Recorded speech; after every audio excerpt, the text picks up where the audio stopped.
Shalom saudara-saudara, kita bersyukur kepada Tuhan dalam kesempatan kali ini kembali kita dapat merenungkan kebenaran firman Tuhan.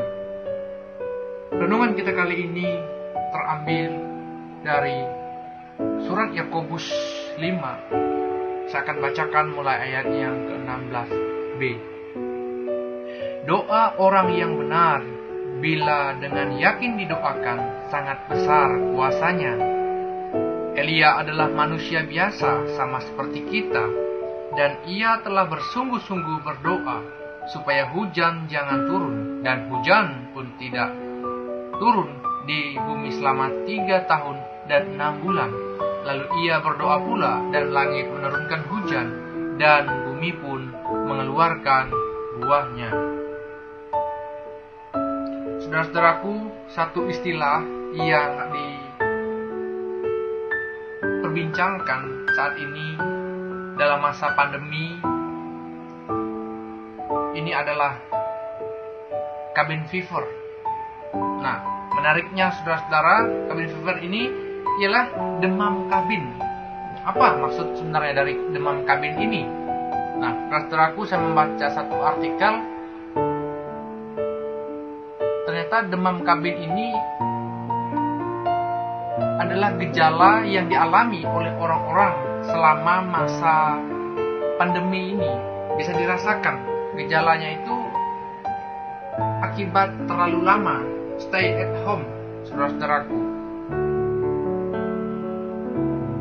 Nah, yang menariknya lagi, saudara-saudara, gejala cabin fever yang dialami setiap orang itu berbeda-beda. Namun perasaan negatif yang muncul umumnya tidak hanya sesaat.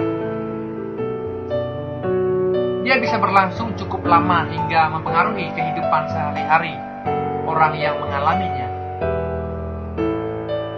Termasuk ketika ia berinteraksi, ketika ia bekerja dan berjumpa dengan orang lain. Nah, saudara-saudaraku, lalu apa gejalanya? Menariknya, saudara-saudaraku, gejala yang ditimbulkan dengan ciri-ciri orang yang demam kabin ini adalah dia merasa sangat sedih, merasa sangat gelisah dan putus asa. Ada perasaan yang lemas atau kurang energi, mudah marah, tersinggung, sulit berkonsentrasi atau berpikir, mengalami gangguan tidur, bisa sulit tidur atau bahkan terlalu dini, menjadi tidak sabar, tidak tertarik dan tidak memiliki motivasi terhadap segala hal, kerap mengidam makanan atau justru tidak nafsu makan, mengalami kenaikan atau penurunan berat badan, saudaraku, sulit percaya pada orang-orang di sekitarnya, tidak mampu mengendalikan emosi dan stres. Beberapa ciri yang dialami orang-orang yang mengalami demam kabin ini, saudara-saudaraku.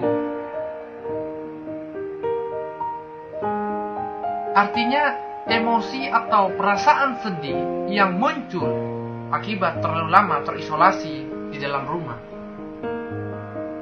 Tentu orang-orang saat ini tidak akan bertahan atau bahkan tidak betah untuk tetap berdiam lama-lama. Mungkin bagi sebagian orang akan merasa mereka tidak produktif. Demikian pula kepada orang-orang Kristen yang lebih suka sibuk melakukan sesuatu pelayanan, melakukan sesuatu bagi Tuhan. Tetapi saudara-saudaraku, yang menjadi pertanyaannya adalah dalam renungan kita kali ini, bagaimana dengan doa-doa yang telah kita naikkan? Apakah kita menikmati doa dan persekutuan dengan Tuhan? Atau selama ini kita memandang doa sebagai aktivitas sampingan? Atau bahkan dianggap sebagai langkah terakhir ketika apa yang kita kerjakan gagal? Benarkah demikian, saudara-saudaraku? Yakobus mengajarkan doa orang yang benar bila dengan yakin didoakan sangat besar kuasanya, seakan-akan berlawanan dengan apa yang biasa dipikirkan orang. Doa itu sangat besar kuasanya. Yakobus kemudian memberi contoh dengan apa yang dialami oleh Elia ketika itu Raja Ahab dan bangsa Israel jatuh ke dalam dosa penyembahan berhala. Elia berdoa kepada Tuhan dan hujan tidak turun selama 3 tahun dan 6 bulan. Setelah berdoa lagi, hujan kembali turun. Luar biasa, saudara-saudaraku. Tetapi mungkin kita berpikir Elia kan nabi, sementara kita, ini menjadi pertanyaan renungan kita. Yakobus menegaskan Elia tetaplah manusia biasa. Saudaraku,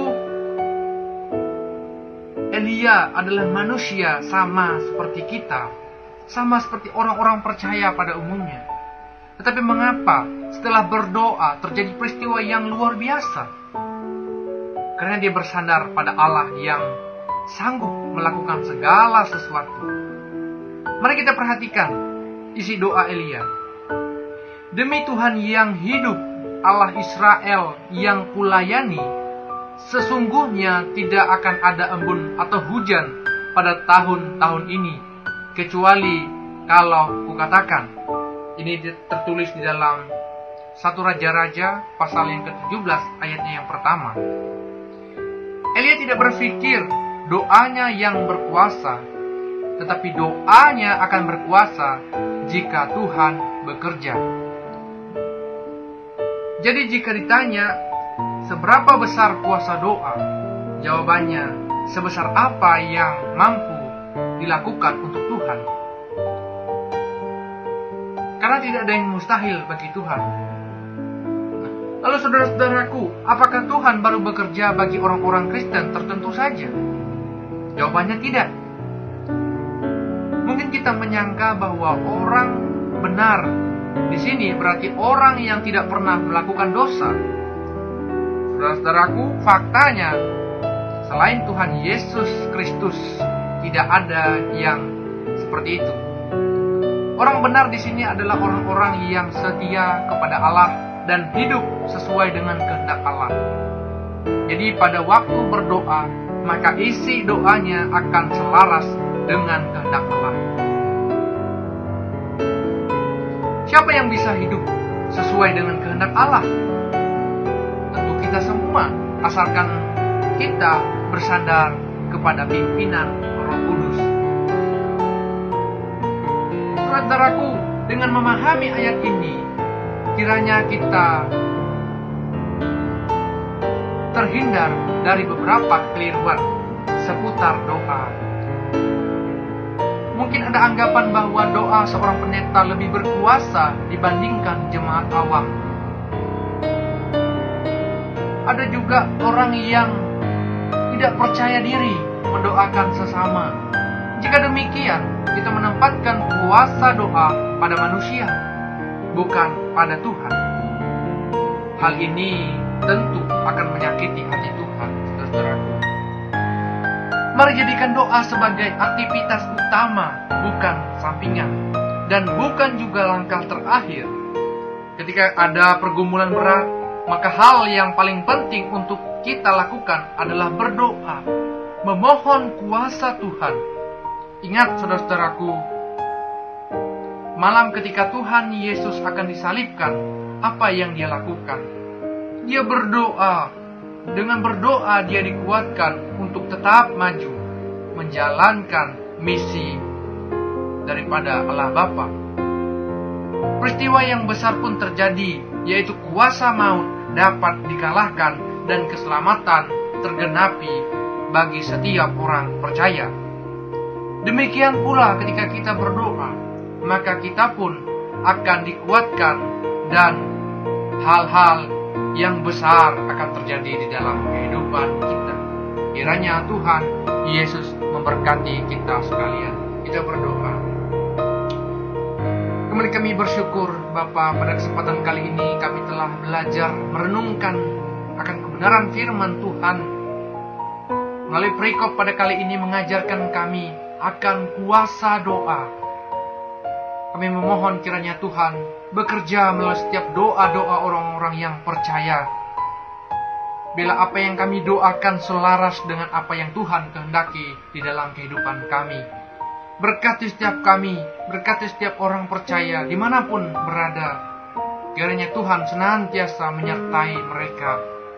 Bahkan secara khusus Tuhan, di tengah-tengah pandemi, di tengah-tengah menghadapi situasi new normal ini, kiranya kami tetap mengandalkan Tuhan yang selalu memberikan kami hikmat, agar kami mampu untuk memiliki sikap hati yang bijaksana dalam kami menjalani kehidupan.